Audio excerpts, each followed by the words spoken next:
Noctum Knight, thank you so much for the super chat.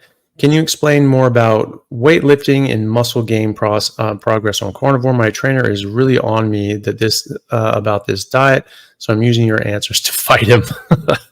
Well, the thing is that you just results speak better than anything. So you eat fatty meat until it stops tasting good. You do that twice a day when you're lifting weights and working hard. Train your ass off. Work really hard. Eat a lot of meat. Don't eat before you train. Eat after you train. You'll feel much better, and you'll get better workouts, and you'll recover much better, and you won't get sore. And so you'll be able to work out more, have more workouts during the week if that's something that you want to do. There are different camps on that. Some people say that you want more sets and a higher load, and that helps you build muscle and build strength. And others say no, you don't want to do that. You want to have big intense workout and then let your body rest for a few days and all that sort of stuff, even before you do the next muscle group. So there are different schools of thought. So you do what's right for you. But as from a diet standpoint, you're going to be able to put on lean body mass more easily on a carnivore diet than anything else. You can put on more mass, more weight by eating a whole bunch of carbs, but that's fat, glycogen, and water weight, because when you're eating a lot of excess carbs, this is bad for your body. This is not contentious. This is what kills diabetics, is high blood sugar. And so your body tries to get this stuff stuffed away, stores it in glycogen in your muscles and liver. Glycogen pulls in 2 water molecules for every 1 molecule of glycogen. So you get waterlogged muscles and liver. And then you also deposit intramuscular fat and intrahepatic fat and intraorganal fat. And this is called myosteatosis when it's in your muscles. And this is a pathological sign that we see on MRI very commonly. It's actually uncommon to see it these days, at least in the MRIs that I've seen. So sure, you can gain more bulk by eating a whole bunch of crappy carbs and sugar and nonsense like that, but that's not muscle. And so when you go into a cutting phase, you're going to lose all that. And so, you can't put on muscle unless you put on fat at the same time. Who told you that? There's all these obese lions, walking around until they get into their cutting phase. This is stupid. It's the golden era bodybuilders, Vince Gironda, Serge Nubret, these sorts of guys, they were just steak and eggs. Serge Nubret would eat 4 to 6 pounds of horse meat a day.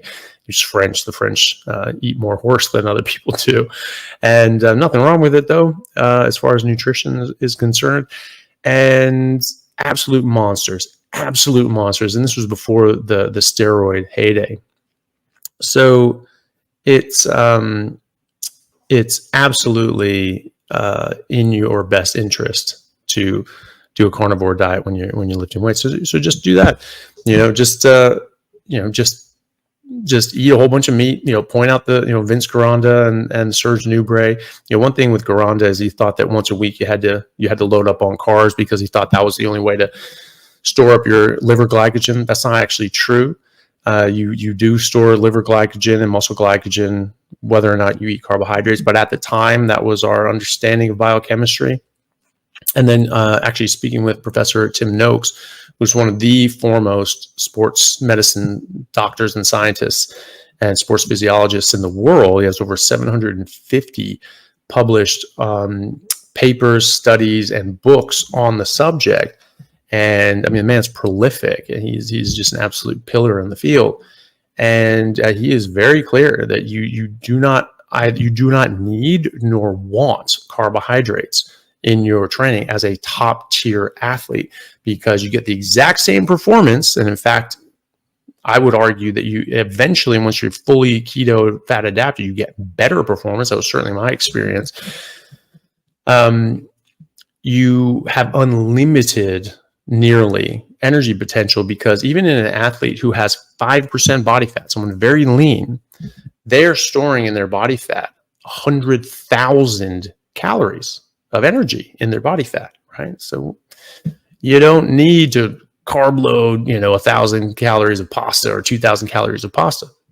You've got 100,000 calories in fat stored in your body at 5% body fat for the average size person. So this is not, this is not hard. Like you get way better access to energy. You're not going to run out of energy and crash and all these sorts of things. And he was very clear that glycogen is not actually the muscle's primary source. In fact, your body uses that up to then get to the fat. And once you get to the fat, you're oxidizing fat, up to your maximum VO2 max. They used to say after 85% VO2 max, you can only burn carbs. No. In fact, you only burn carbs if you have excess carbs to burn. And once you get through those and you're in a ketogenic state, you're just burning fat after that. And he's shown that in clinical trials with athletes, right? And they've been done in recreational athletes. There's also been done in high performance, elite, world class athletes and like ultra marathoners and things like that. So, that I would look at Prof Noakes and things like that. So first of all, there's the faster study by Volek, 2016, where he talked about, basically showed these ultra marathoners and had 20 of them. They'd been doing keto for over 6 months, so they were very adapted, and they had brilliant performances. And they found that their glycogen actually was better and recovered faster in the keto group. So the ketogenic marathoners recovered they did muscle biopsies.